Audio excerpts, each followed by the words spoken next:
오늘 우리들에게 주시는 하나님의 말씀 디모데전서 4장 6절에서 11절까지의 말씀입니다. 길지 않으니까 우리 다 같이 함께 봉독하도록 하겠습니다. 다 같이 읽겠습니다. 시작. 내가 이것으로 형제를 깨우치며 그리스도 예수의 좋은 일꾼이 되어 믿음의 말씀과 네가 따르는 좋은 교훈으로 양육을 받으리라. 망령되고 허탄한 신화를 버리고 경건에 이르도록 내 자신을 연단하라.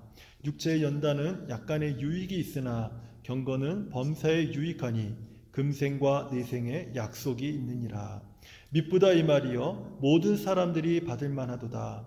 이를 위하여 우리가 수고하고 힘쓰는 것은 우리 소망을 살아계신 하나님께 두미니 곧 모든 사람 특히 믿는 자들의 구주시라. 너는 이것을 명하고 가르치라. 아멘. 포스트 코로나 시대 성도들은 어떻게 살아야 합니까?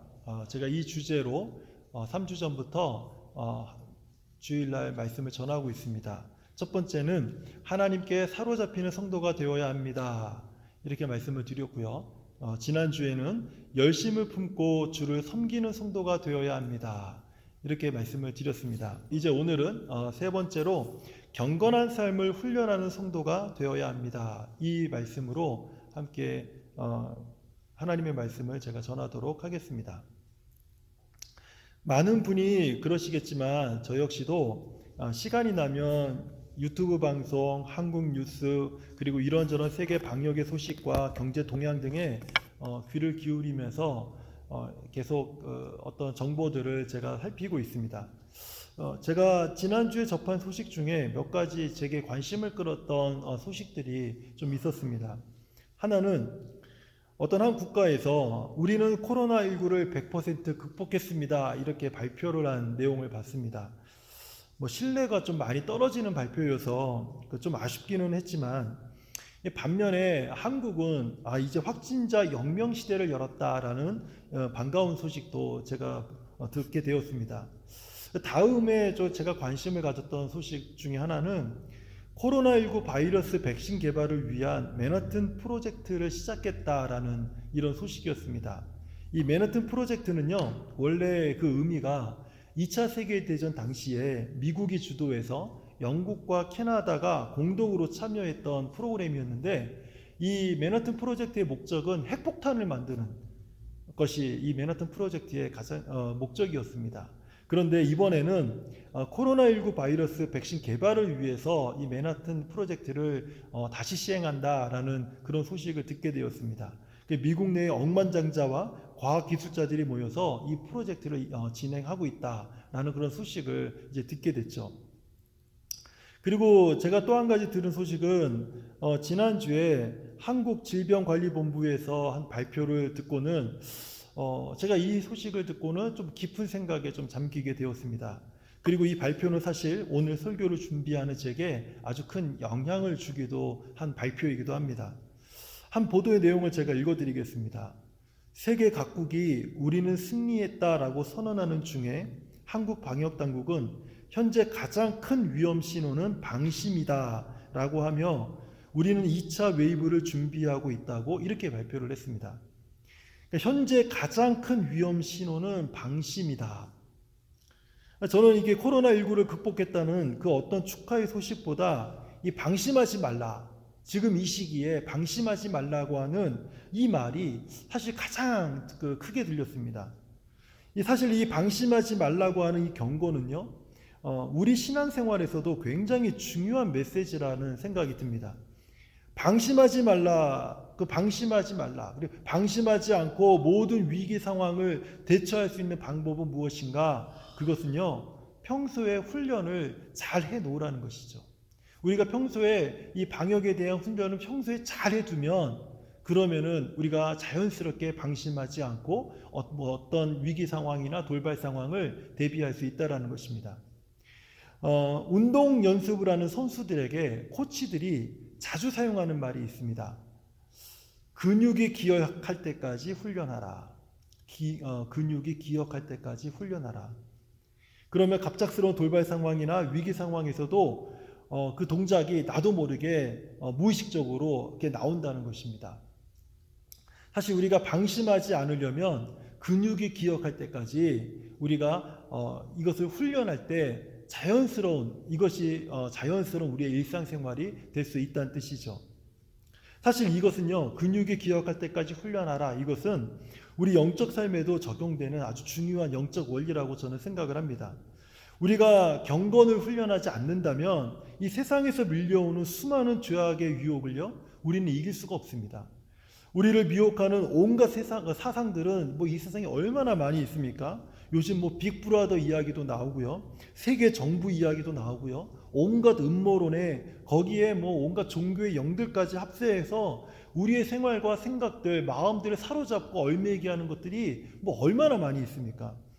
또 세상의 문화의 달콤함을 누가 그냥 지나칠 수 있겠습니까? 거기에 빠져서 허우적거리는 것이 사실 우리들의 모습 아니겠습니까? 근데 이 모든 것들이 이 세상에서 우리를 유혹하고 우리를 넘어지게 하고 우리를 또 미혹하고 그리고 우리를 사로잡는 그런 상황 속에 있는데, 이런 상황 속에서 우리가 하나님께서 기뻐하시는 것이 무엇인지 분별하려면 어떻게 해야 되냐는 거죠. 그것은요, 경건한 삶을 훈련하는 성도가 되어야 된다는 것입니다. 우리가 경건한 삶을 훈련할 때 이 모든 상황 속에서 우리가 하나님의 뜻을 분별할 수 있는 능력을 우리가 갖출 수 있게 된다는 것입니다. 경건한 삶을 훈련하는 성도가 되십시오. 이것이 오늘 설교의 제목이기도 하고요, 오늘 설교 내용의 핵심이기도 합니다. 그렇다면 우리가 먼저 생각해 볼 것은 이것입니다. 경건이란 도대체 무엇인가 하는 것이죠.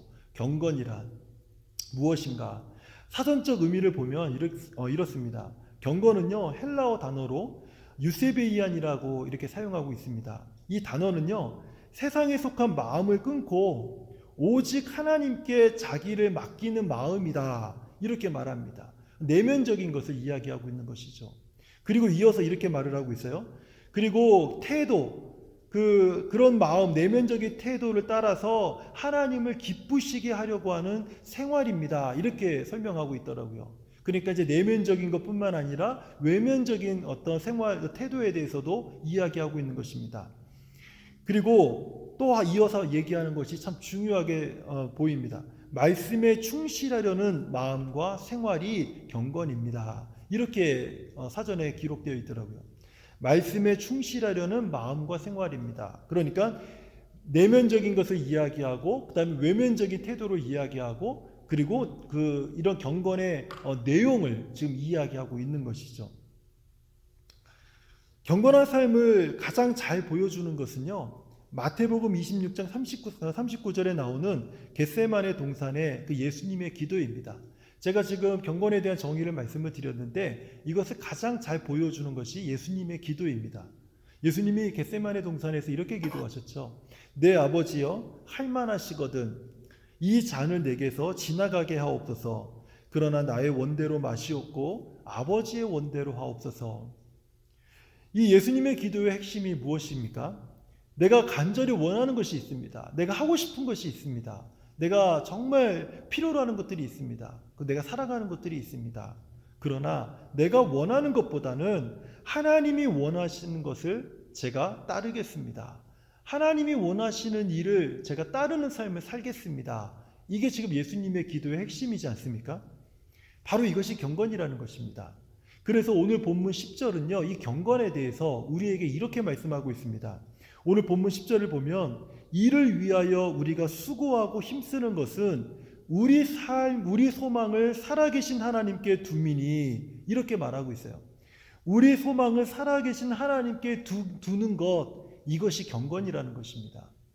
우리 성도님들 경건한 삶을 살고 싶으십니까? 그렇다면 우리 인생의 모든 소망을 하나님께 두고 살아갈 때 우리는 경건한 성도다, 이렇게 말할 수 있다는 것입니다.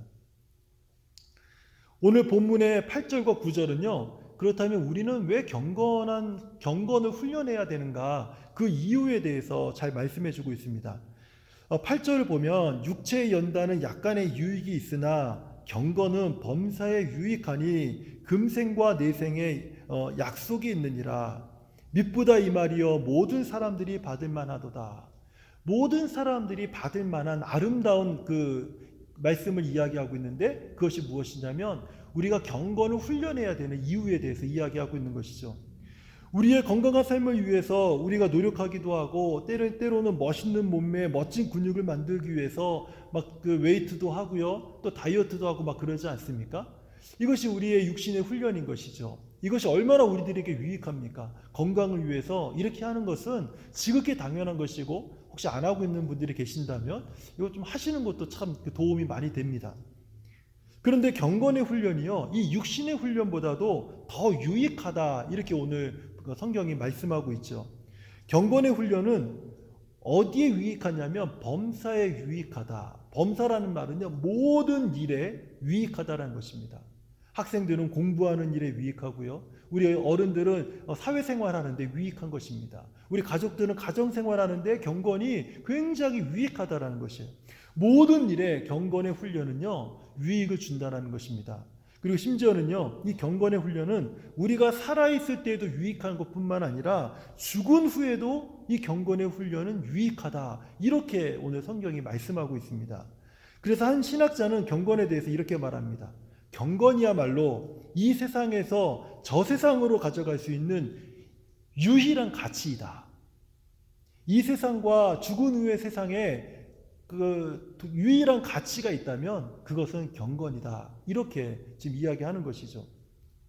오늘 본문은 우리들에게 이렇게 권면하고 있습니다. 만약에 우리가 이런 경건을 훈련하지 않고 그냥 훈련하지 않는다면 망령되고 미덥지 않는 신화에 우리의 소망을 빼앗기고 말 것입니다. 이렇게 우리들에게 이야기하고 있다는 겁니다.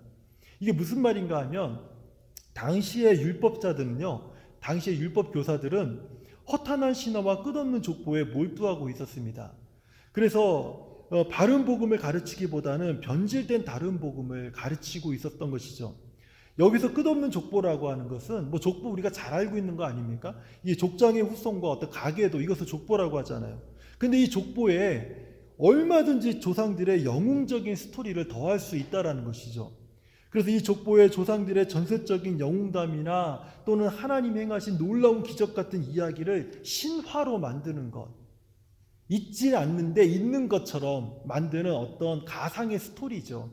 이런 신화로 만드는 것, 이것이 바로 끝없는 족보와 허탄한 신화에 대한 이야기입니다.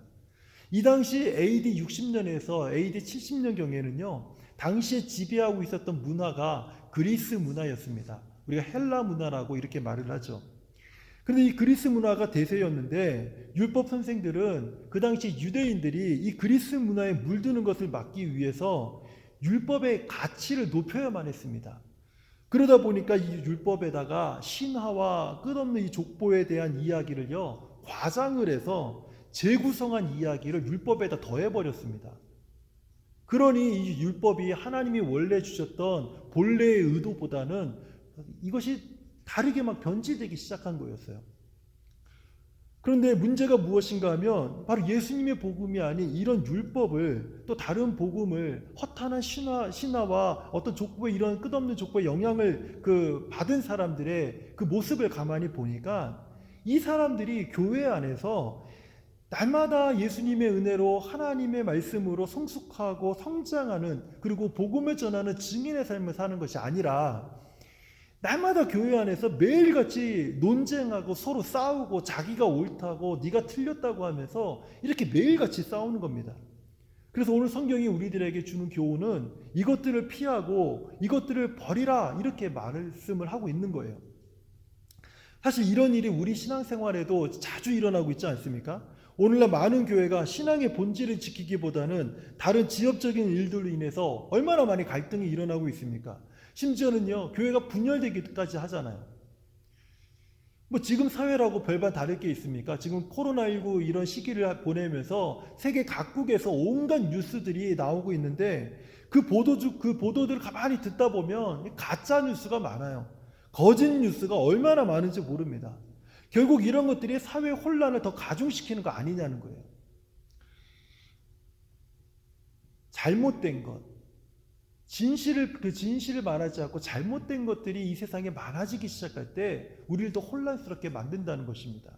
로마서 12장 2절은요, 제가 요즘 자주 인용하는 말씀 중에 한 구절인데 다시 한번 제가 이 말씀을 들려드릴게요. 너희는 이 세대를 본받지 말고 오직 마음을 새롭게 함으로 변화를 받아 하나님의 선하시고 기뻐하시고 온전한 뜻이 무엇인지 분별하도록 하라. 하나님의 뜻이 무엇인지 분별하도록 하라.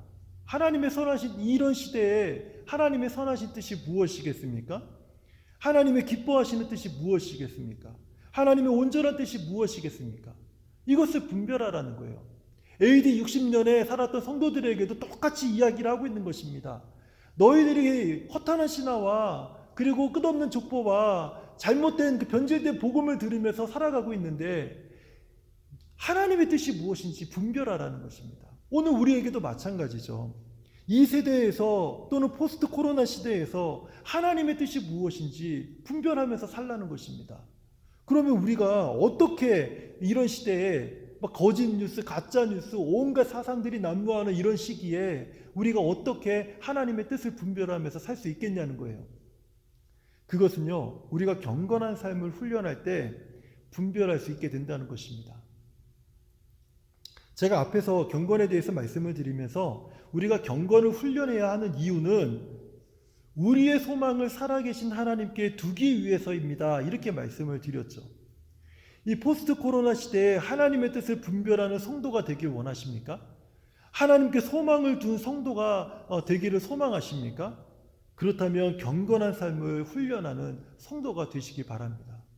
이것이 오늘 본문이 우리들에게 주는 메시지입니다. 지난주 설교의 제목이 이거였죠. 열심을 품고 주를 섬기는 성도가 되십시오. 여기서 말하는 열심이라고 열정 아니겠습니까? 열정이 우리 삶의 계획이나 비전을 표현하는 것이라면 훈련은요, 우리가 그 열정대로 살아야 하는 이유를 말하고 있는 것입니다. 우리가 열심을 품고 주를 섬기기 원한다면 어떻게 하라는 것입니까? 경건한 삶을 훈련하는 성도가 되라고 이야기하는 것입니다. 그러니까 우리가 경건한 삶을 훈련하는 성도가 될 때 우리는요, 열심을 품고 주를 섬길 수 있는 성도가 될 수 있다라는 말도 되는 것이죠. 그러면 우리는 경건한 삶을 어떻게 훈련할 수 있을까요? 우리가 경건한 삶을 훈련하기 원한다면, 내가 개인적으로 훈련하기 원한다면 나는 어떻게 경건한 삶을 훈련할 수 있을까요? 세 가지 단계가 있습니다. 자, 이 세 가지 단계를 말씀을 드릴게요. 첫 번째 단계는 학습하는 단계입니다. 이것은요, 성경 말씀을 우리가 배우는 거죠. 성경 말씀을 성경 공부 시간을 통해 배우든지 아니면 제자 훈련을 통해 배우든지 성경을 읽든지 혼자 성경 공부를 하든지 뭐 성경에 대한 강의를 듣든지 인터넷을 통해서 유튜브를 통해서 좋은 목사님들의 설교들을 계속해서 듣든지 이 모든 것들이 학습하는 단계라는 것입니다. 이 모든 것들은 우리에게 유익하기 때문에 그대로 하시길 바랍니다. 두 번째 단계는 실습하는 단계입니다. 이 배운 성경의 말씀을요, 내 삶의 현장에서 한번 살아보는 단계예요. 이 단계에서 우리는요, 학습하는 단계보다 정말 많은 것을 경험하고 배우게 됩니다. 이 세 번째 단계가 있습니다. 이 세 번째 단계는 우리가 원치 않는 단계일 수 있어요. 고난입니다. 고난. 학습과 실습 단계를 한층 더 심화하는 단계로 보면 좋을 것 같아요. 제가 오늘 이 세 가지, 경건을 훈련하는 이 세 가지를요, 어떻게 설명하는 것이 우리 성도님들의 그 마음에, 이런 거구나. 경건을 훈련하는 것은 이런 것이구나. 어떻게 하면 그것을 잘 설명해 줄 수 있을까? 이게 고민이 좀 많이 됐어요. 그러다가 제가 이 세 단계를요, 출애굽한 이스라엘 백성들이 가나안 땅까지 가는 그 여정을 중심으로 제가 지금부터 이 세 단계를 구체적으로 말씀을 드리려고 합니다. 이 설명을 잘 들으시면 최소한 구약 성경의 많은 부분이 쉽게 정리가 되실 것입니다. 그리고 구약 성경을 이해하는데 도움이 되실 거예요. 그리고 경건의 훈련이 무엇을 의미하고 있는지, 어떻게 하는 것인지 함께 더불어서 잘 설명이 될 것 같습니다. 그리고 제가 지금부터 말씀드리는 내용은요, 제가 기회가 되면 우리 교회에서 앞으로 성경 탐험 시간을 열어서 주일날 제가 말씀을 통해서 할 수도 있고요, 좀 더 구체적으로 다루기는 할 것입니다. 근데 오늘 맛보기 정도로만 아시면 될 것 같아요. 제가 지금부터 구약 성경 전체에 대한 개관적인 내용을 말씀을 드릴 겁니다. 너무 긴장을 안 하셔도 됩니다. 제가 우리 성도님들에게 구약 성경 전체를 제가 설명을 드리는 시간을 가질 겁니다. 그러면서 구체적인 내용들까지도 제가 우리 성도님들이 쉽게 이해할 수 있도록 지금 이 시간에 말씀을 드릴 겁니다. 이것이 학습하고 실습하고 그리고 고난이라고 하는 이 경건을 훈련하는 세 가지 단계를 설명하는 가장 좋은 방법이라는 생각이 들었기 때문에 그래요. 적으려고 하지 마세요. 지금부터 제가 드리는 말씀을요, 그냥 들으시면서 그냥 이해하시면서 이렇게 따라오시기만 하면 됩니다. 혹시 기록이 필요하신 분은요, 오늘 설교는 또 유튜브에 올라가니까 유튜브로 다시 보시면 됩니다. 적으려고 하지 마시고 좀 잘 집중해서 들으시면은 아마 구약 성경 전체를 이해하는 데 도움이 되실 겁니다. 우리가 구약 성경을 이해하는 데 있어서 제일 중요한 것은요, 레위기 말씀입니다. 레위기는 가장 읽기 힘든 책으로 알려져 있지만 사실 이 레위기가 구약 성경을 이해하는 데 가장 중요하고 핵심된 말씀입니다. 레위기는 어떤 말씀인가 하면 이스라엘 백성이 하나님의 거룩한 백성이 되도록 하나님께서 이스라엘 백성에게 율법을 주시는 말씀이 레위기입니다. 그럼 출애굽기는 어떤 내용인가 하면 율법을 받은 하나님의 백성을 하나님께서 어떻게 구원하시는가를 설명하는 책이 출애굽기입니다. 그럼 창세기는 어떤 책일까요? 창세기는요, 그 율법을 주신 하나님은 누구신가? 그분은 어떤 일을 하셨는가에 대한 것을 설명하는 책이 창세기입니다. 그럼 민수기는 어떤 말씀일까요? 율법을 받은 백성, 시내산에서 레위기의 말씀을 받은 백성이 그 율법을 받았다고 해서 어떻게 그 율법을 바로 잘 지킬 수 있겠습니까? 한번 살아봐야 되지 않겠습니까? 한번 연습해보고 훈련해봐야 되지 않겠습니까?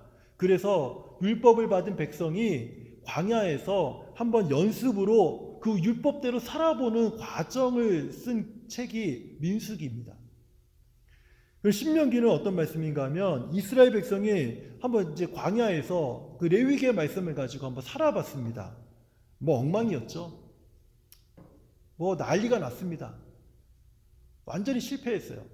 그리고 나서 이제 모압 평지에 모여서 이 이스라엘 백성이 율법대로 살아본 훈련을 마친 후에 다시 재교육을 하는 성경이 바로 신명기의 말씀입니다. 이렇게 신명기의 말씀이 끝나면 여호수아서가 이제 나오죠. 여호수아서부터 에스더까지 12권의 성경이 쭉 이어집니다. 우리는 이것을 역사서라고 말을 하죠.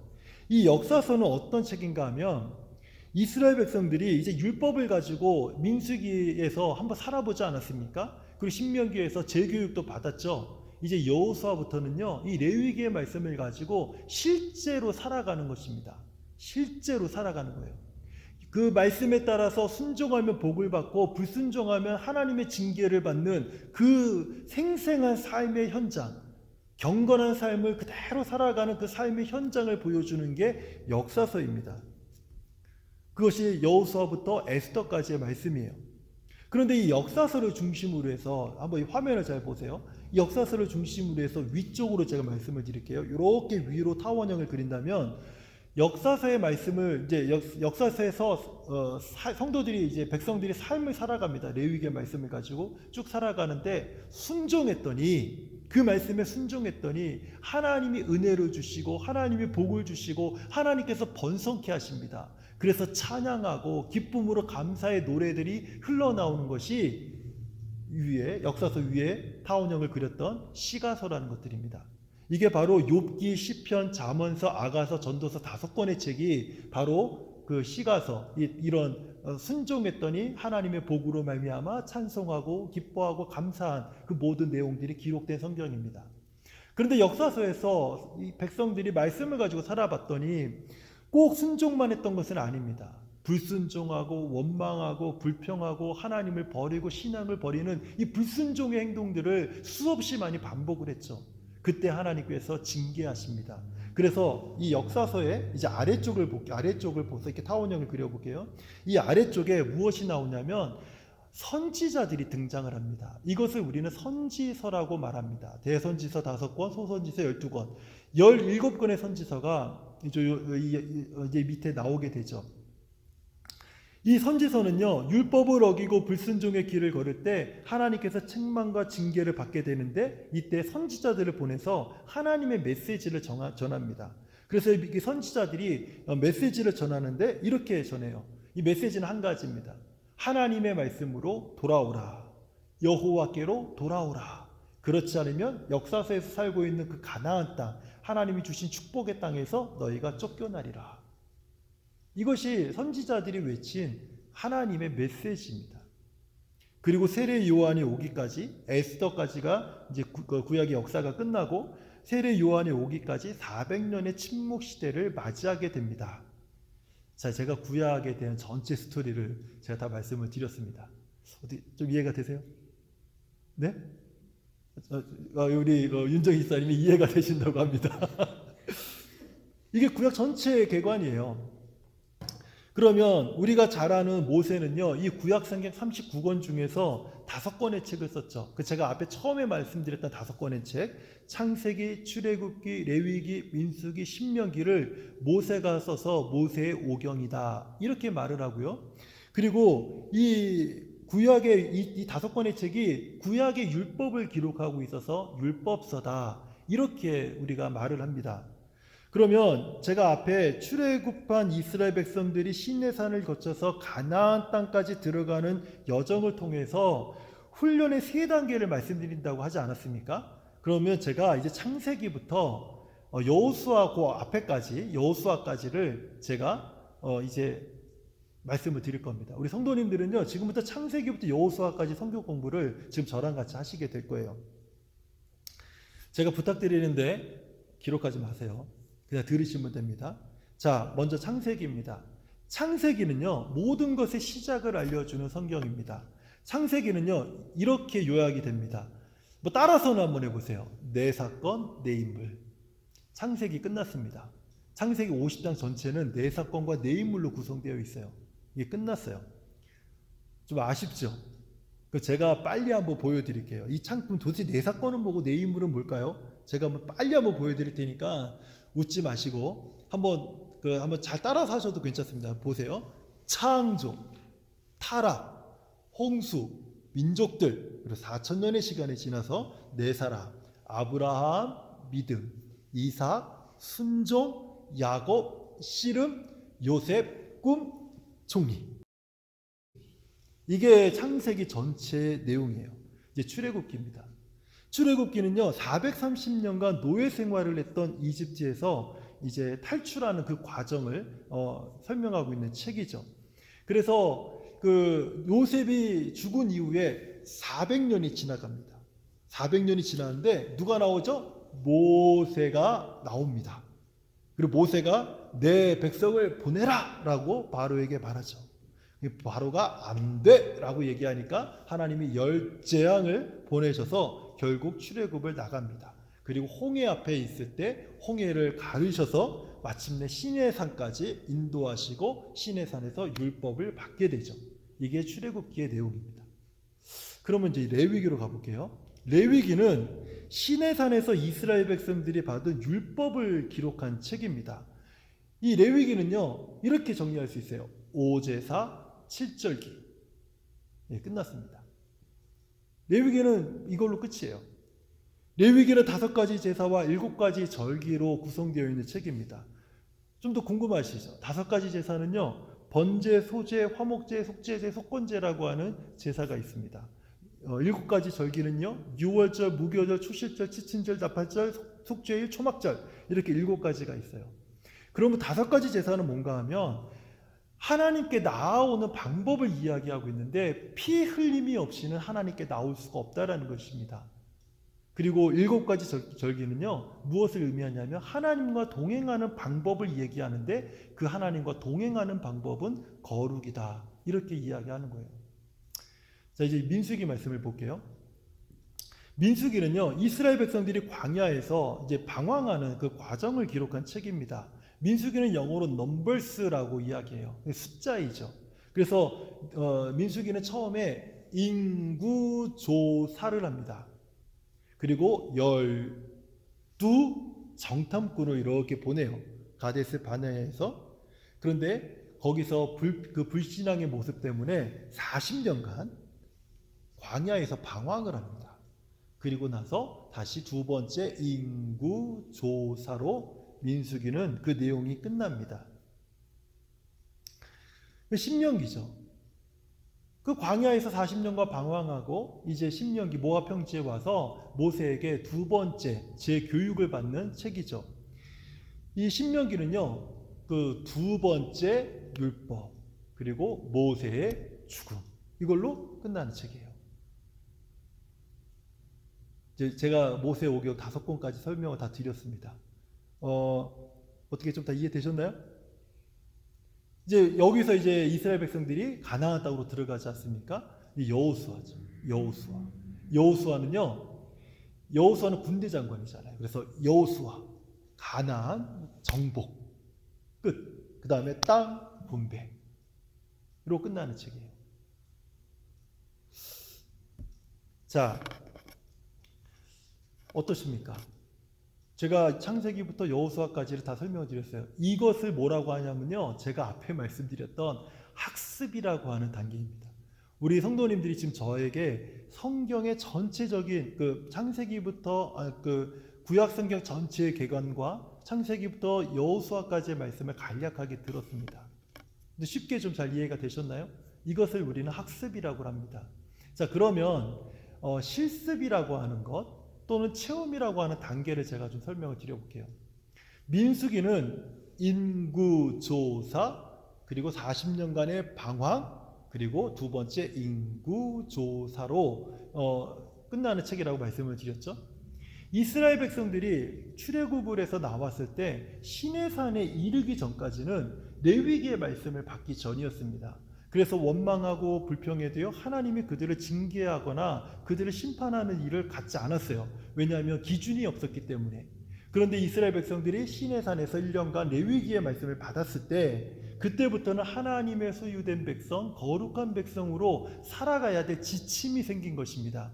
이 지침대로 살지 않으면 하나님의 징계를 받을 것이고, 이 지침대로 살면 하나님의 다함이 없는 복을 누리게 될 것이다. 이것이 전체의 가장 큰 핵심이었습니다. 그런데 이스라엘 백성들이 이제 시내산에서 레위기의 말씀을 1년 동안 받고 이제 하나님이 약속하신 가나안 땅으로 들어가려고 하는데 바데스 가네아에서 거기서 12명의 정탐꾼을 이제 보내죠. 그런데 이 12명의 정탐꾼이요, 그곳에 40일 동안 정탐하고 돌아와서 10명이 보고를 하는데 10명은 불신앙적 보고를 하고 나머지 여호수아와 갈렙만이 그 믿음의 보고, 신앙적인 보고를 하게 됩니다. 이것 때문에 온 이스라엘 백성들이 10명의 불신앙적인 보고를 듣고 밤새도록 통곡하면서 울고 막 서로 원망하다가 그 다음날 아침에 모세를 원망하고 하나님을 대적하는 일을 벌입니다. 그리고 한 지도자를 세워서 우리 이제 애굽으로, 이집트로 다시 돌아가자라고 하는 그런 어떤 반란과도 같은 그런 것들이 이제 그 백성들 안에서 일어나기 시작을 한 겁니다. 이때 하나님이 진노하세요. 그래서 진노하셔서 하나님께서 이스라엘 백성들이 12정탐꾼이 40일 동안 그 정탐했던 1일을 1년으로 계산을 해서 40년 동안 이 광야에서 방황하도록 하나님이 징계를 하십니다. 그리고 나서는요, 뭐라고 말씀하시냐면 이 불신앙을 따르고 있는 모든 출애굽한 1세대들, 나이가 만 20살 이상 되는 모든 사람들은 이 40년 동안 광야에서 다 죽을 것이다. 하지만 출애굽한 2세대, 세컨 제너레이션은요, 만 19세까지는요, 가나안 땅에 들어가게 될 것이다. 이렇게 하나님이 말씀하시는 거예요. 그리고 나서부터 40년간 방황을 하는 그 민수기의 말씀에서 어떤 일이 벌어지냐면 출애굽한 1세대가 광야에서 한 명씩 죽습니다. 그러면 출애굽한 2세대, 세컨 제너레이션이죠. 그 우리로 얘기하면 부모들이, 우리 자녀들은 이제 살아서 가나안 땅으로 가는 거고 우리 부모들은 광야에서 다 죽는 것이죠. 그런데 광야에서 40년을 살다 보니까 우리 자녀들이 갑자기 옆집에 있는 아저씨가 죽어요. 어떤 이유든지 간에 죽어요. 병에 걸려 죽든지 독사에 물려 죽든지 뭐에 죽든지 이런저런 이유로 다 죽어요. 한 명씩 죽기 시작하는 거예요. 이거를요, 지켜보다가 결국 내 부모도 죽어요. 내 아버지도 죽고 내 어머니도 죽고 할아버지도 죽고 할머니도 죽고 우리 가족들이 만 20세 이상 된 모든 사람들이 그 40년 안에 다 죽기 시작을 하는데 이 세컨 제너레이션의 가슴에 그 죽음을 바라보면서 무엇이 생각이 드냐면 하나님이 말씀하신 저 불신앙의 결과가 이것이구나. 하나님이 말씀하셨던 불신앙의 결과가 이것이구나. 그러면서 이 세컨 제너레이션들은요 이렇게 합니다. 가슴을 치면서 부모들이 한 명씩 한 명씩 죽어나갈 때마다 자기 가슴을 쳐요. 자기 부모들을요 부모의 장례식을 치를 때마다 가슴을 치면서 마음에 되새기는 것이 있어요. 나는 원망하지 않겠다. 나는 불평하지 않겠다. 나는 하나님 대적하지 않겠다. 나는 우리 부모처럼 불신앙의 삶을 살지 않겠다. 나는 오직 하나님만을 섬기겠다. 이것이 40년 동안 세컨 제너레이션이 광야에서 배운 것입니다. 그리고 이 세컨 제너레이션은요 모압 평지에 모입니다. 모압 평지에 모여서 모세의 두 번째 말씀을 듣죠. 재교육을 받는 거예요.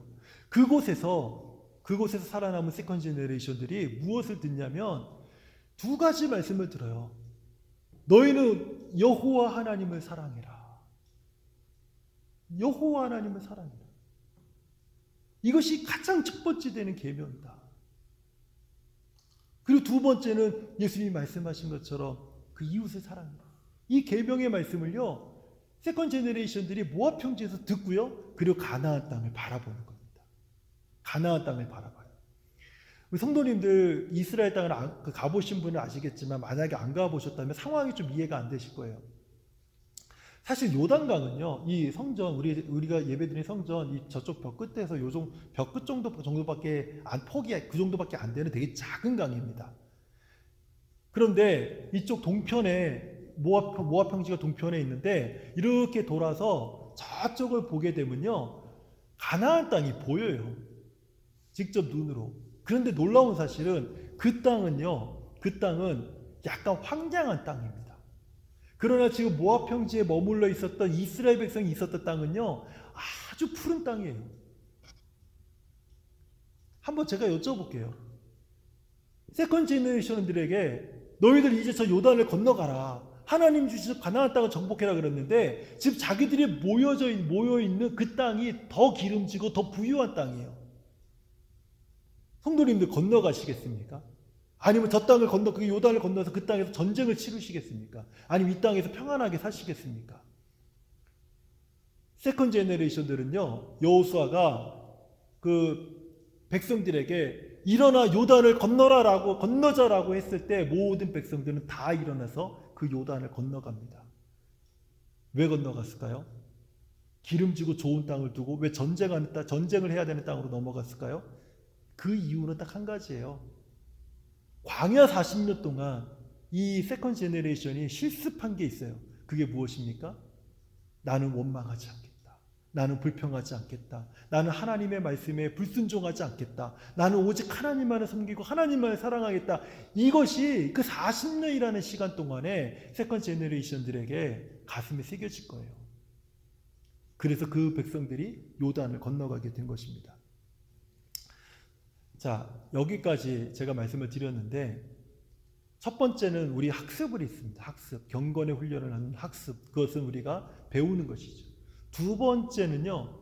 실습이라는 것을 제가 말씀을 드렸습니다. 실습. 이 실습을 통해서 그 민수기에서 이스라엘 백성들이 40년간 방황하는 그 과정을 통해서 우리 성도님들은 어떤 생각이 드셨습니까? 어떤 생각이 드셨습니까? 실습은요. 내가 들었던 하나님의 말씀을요. 내 삶에 다시 한번 반성해보고 적용해보면서 더 깊이 하나님을 체험하게 되는 계기를 가져다 주는 것이 실습입니다. 그리고 고난은 무엇일까요? 그 과정에서 세컨 제너레이션이 바라본 것이 있었죠. 부모 세대와 자녀 세대가 동일하게 40년이라고 하는 그 긴 시간 동안에 고난의 시간을 보냈습니다. 그 고난의 시간을 보내면서 부모 세대는 죽었죠.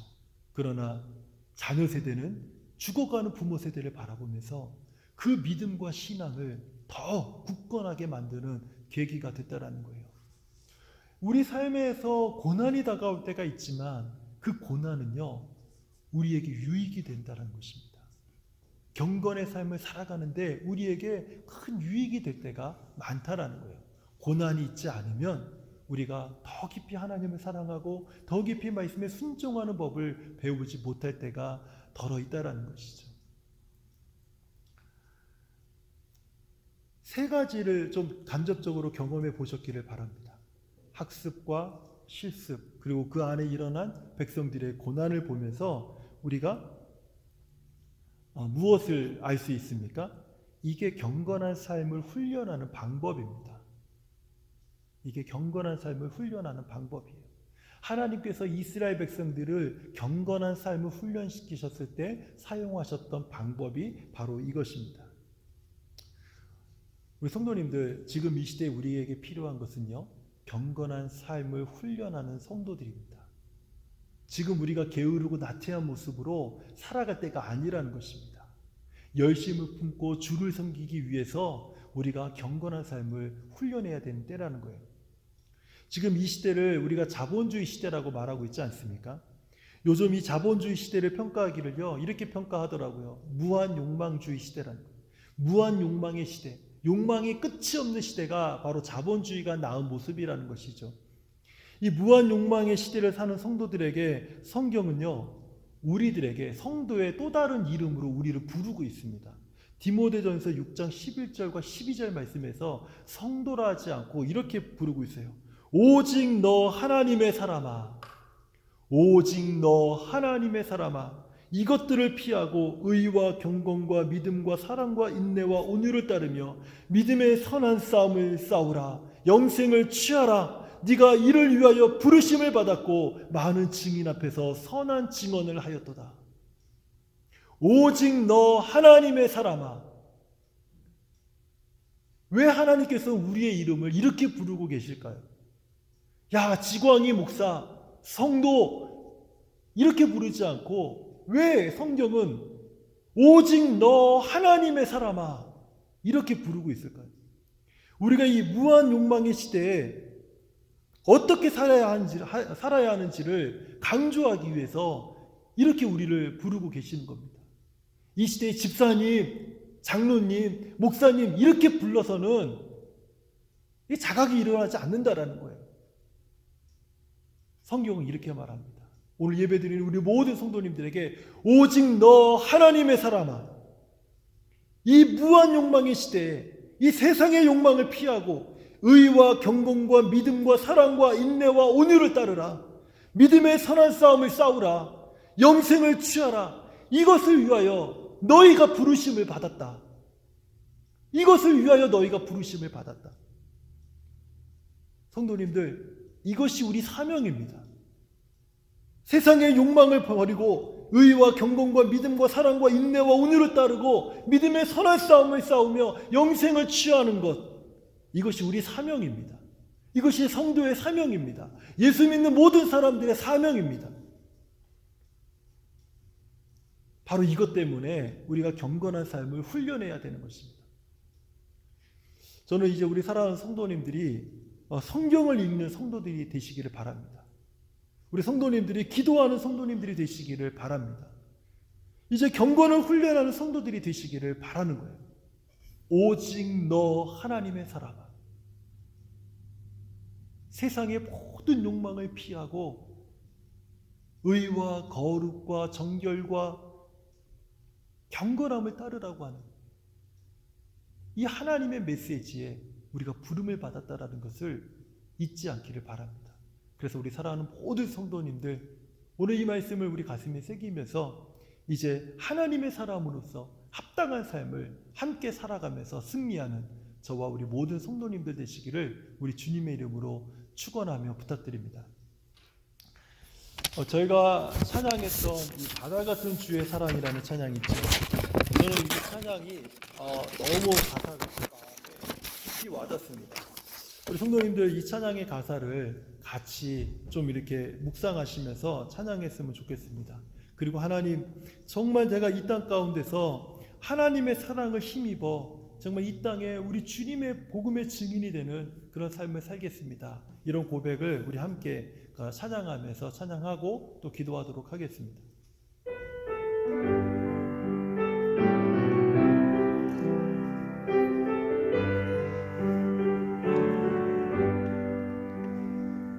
바다 같은 주의 사랑 내 맘속에 넘치네. 생명의 주 우릴 위해 보혈을 흘려주셔. 바다 같은 주의 사랑 내 맘속에 넘치네. 생명의 주 우릴 위해 보혈을 흘려주셨네. 영원하신 주의 사랑 어찌 우리 잊으리. 생명 주신 주님만을 영원히 찬양하리. 주 못 박힌 언덕 위에 생명의 문 열렸네. 깊고 넓은 은혜의 새 강과 같이 흐르고 하나님의 자비하신 이 땅 위에 넘치네. 평강의 왕 주님 예수 세상 죄 구속 하나님의 자비하신 위에 넘치네.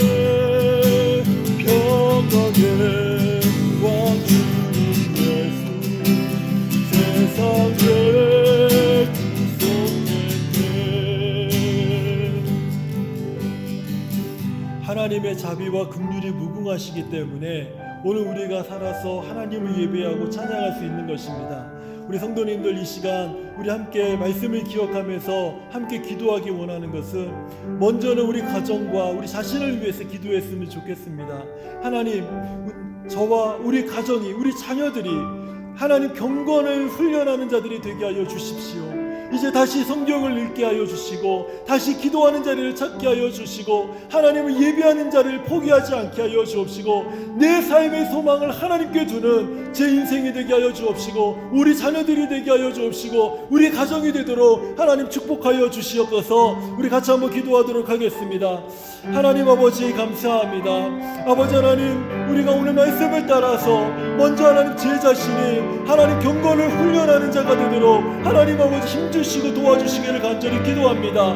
우리 사랑하는 모든 성도들의 가정과 자녀들이 아버지 하나님 오늘 말씀을 따라서 하나님 앞에 이 땅에 있는 욕망과 아버지 하나님 게으름과 나태함을 내어버리게 하여 주옵시고 이 땅의 문화에 취해서 흥청거리며 살아가는 아버지 청년들과 자녀들이 아니라 아버지 우리 집사님들 우리 성도들이 아니라 아버지 하나님 정말 하나님 앞에 내 삶의 소망을 두고 하나님 안에 섬겨나가는 그런 우리 모든 성도들이 되도록 하나님께서 은혜를 주시고 붙들어 주시기를 간절히 소망합니다. 아버지 하나님 출애굽한 1세대와 2세대의 삶을 우리가 잠시 살펴보았는데 하나님 아버지 우리도 그와 같은 삶을 살아가지 아니하도록 하나님 우리에게 은혜를 베풀어 주시옵소서. 하나님의 인도하심, 하나님의 보호하심, 하나님의 자비하심, 하나님께서 우리에게 생명을 주시고 우리를 주관하시고 도우시는 그 하나님의 은혜를 우리가 잊지 아니하도록 하나님 아버지 도와주시고 아버지 우리가 원망하며 불평하는 삶들이 아니라 아버지 무엇을 하든 어떤 상황에 놓이든 하나님의 말씀을 붙들고 하나님을 의지하고 끝까지 하나님께 순종하며 하나님을 믿음으로 따라가는 우리 사랑하는 모든 성도들이 되어서 마침내 가나안 땅에 들어가 적과 꿀이 흐르는 가나안 땅에 들어가 하나님의 산업과 하나님의 복을 누리는 저와 우리 모든 성도들이 되도록 하나님이 축복하시고 하나님 아버지 인도하여 주시옵소서. 이 시간에 우리 두 번째로 같이 기도하고 싶은 제목은 우리 온 나라에 온 세상에 이 코로나 바이러스로 인해서 생겨나는 좋지 않은 또 부적절한 말과 행동들 그리고 좋지 않은 우리가 피해야 될 그 모습들을 위해서 이 시간 우리 기도했으면 좋겠습니다. 서로가 각자의 이익을 위해서 이기적인 마음으로 돌아서고 있는 이때에 하나님 온 세상 안에 하나님의 영광이 가득 차게 하여 주옵시고, 하나님 십자가에 못 박혀 죽으신 예수 그리스도의 희생과 사랑이 하나님 온 세상 안에 아버지 충만하도록 하나님 도와주십시오. 그래서 하나님 이 땅이 다시 한번 이기적인 생각과 자기중심적인 생각으로 메말라가는 세상이 아니라 예수의 사랑과 희생으로 말미암아, 헌신으로 말미암아 그 생명을 따라 하나님 다시 한번 사랑과 은혜가 넘쳐나는 세상이 되어지도록 하나님 도와주십시오. 이렇게 우리 함께 기도했으면 좋겠습니다. 무엇보다 하나님 코로나 바이러스가 이 세상에 격리되게 하여 주옵시고, 오직 하나님의 은혜로 자유로워지는 세상, 하나님의 은혜로 선한 것들이 순환되는 세상이 되도록 하나님 이 세상을 주관하여 주십시오라고 우리의 온 세상을 위하여서 하나님 앞에 기도하며 나아가도록 하겠습니다. 하나님 아버지 감사합니다. 하나님 이 온 열방과 민족들, 아버지 세계 각 위정자들, 아버지 국가의 모든 최고 지도자들이 아버지 하나님 정말로 아버지 이기적이며 아버지 자기 자신의 자국가와 자국민의 이익과 안전만을 생각하면서 아버지 돌봐야 하며 아버지 서로 나눠야 하며 서로 아버지 하나님 공유하며 아버지 서로에 대해서 사랑으로 나눠야 될 그 모습들을 잊어버려가고 메말라져가는 가운데 있습니다. 아버지 경제적인 위기로 말미암아서 이 세상이 더욱더 아버지 각박해지고 더욱더 메말라져가는 세상으로 변해져가고 있습니다. 하나님 이러한 시대에 하나님 예수 그리스도 그 십자가의 사랑과 희생이 아버지 하나님 우리 안에 충만하게 하여 주옵시고, 아버지 하나님 온 세상 가운데 흘러흘러 넘치게 하여 주셔서 하나님의 선하신 사랑으로 말미암아 온 세상에 하나님의 자비와 긍휼과 또 아버지의 겸손과 아버지 하나님 인자한 마음들이 아버지 하나님 온 세상 안에 가득 흘러 넘쳐나도록 하나님 아버지 도와주시옵소서. 서로 돕고 배려할 뿐만 아니라 아버지 하나님 서로의 물자와 자원들을 나눠주며 공유하며 아버지 하나님의 각 나라들이 서로가 서로를 세워줄 수 있는 아름다운 미덕의 모습들을 아버지 기중 이정자들과 정치인들로부터 경제인들로부터 우리가 보고 들을 수 있도록 하나님께서 은혜를 베풀어 주시기를 간절히 기도합니다. 하나님의 도우심이 온 열방 가운데 흘러넘치도록 하나님 함께하여 주시옵소서.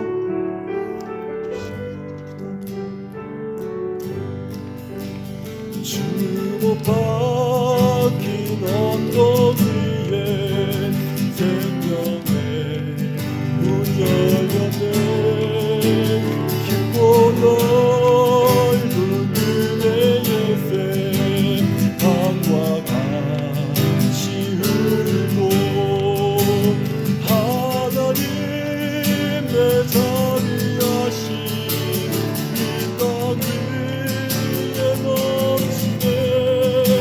평강의 왕 주님 예수 세상 죄 다같이 외치겠습니다. 하나님 하나님 내 자비하신 이 땅 위에 넘치네. 평강의 왕 주님 예수 세상 죄 구속된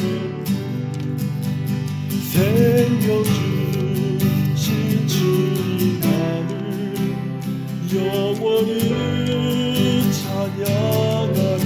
생명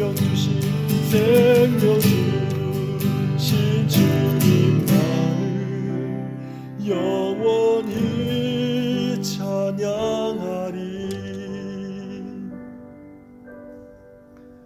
우리 위에 십자가에 못 박히시고 영원한 생명을 허락하여 주신 예수 그리스도 그분의 은혜와 다함이 없고 끝이 없는 놀라운 사랑으로 우리와 함께 하시며 은혜를 베푸시는 하나님의 크고 놀라우신 사랑과 우리 성령님의 감화 감동 위로와 교통하심과 능력이 하나님 이제부터 나와 우리 가정이 우리 자녀들이 경건의 삶을 훈련하기를 소망합니다.